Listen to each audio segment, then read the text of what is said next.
Morning, everyone. It's Black Spring with Autumn here, and just trying to get in a little bit of a stream here. Yikes.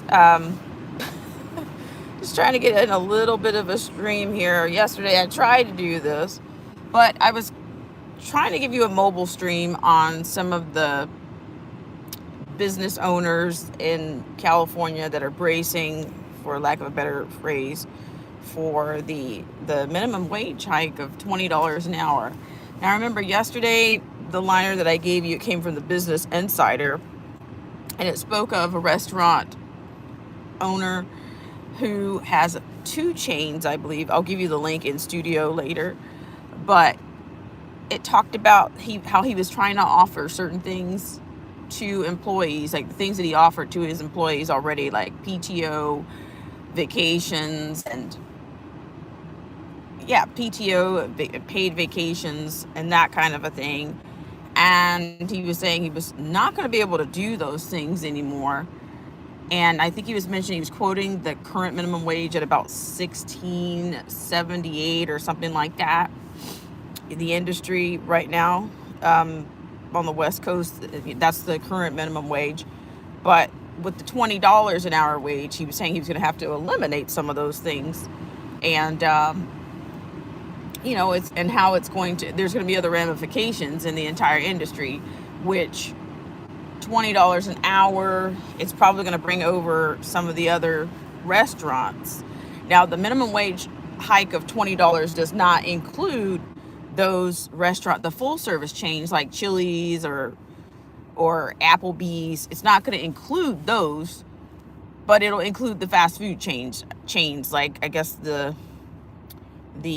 drive-ins, the typical fast foods, the McDonald's. So that essentially it's going to mean him cutting back. He's probably going to have to slice some of the cutting back hours in order to keep people on, so to speak. So, it's more tough times for Californians. I can see that.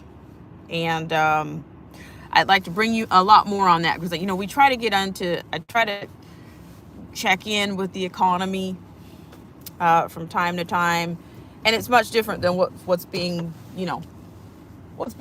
revealed in the mainstream media. So there's also something I want to cover from there's something that I would like to cover from a guest that I had previously on my show regarding the WEF's. They put out this whole narrative about misinformation being the world's greatest threat. I would like to get into that a little bit, because I had Mary, the other author right now, but he also wrote some things on technocracy. He wrote some things on technocracy, but I will see what I can get into that. I don't know. I'd love to have him on my show again. Maybe he could come on.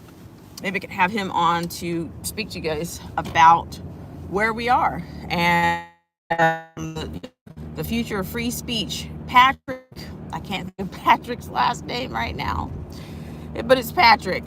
It was coming to me and then I lost it.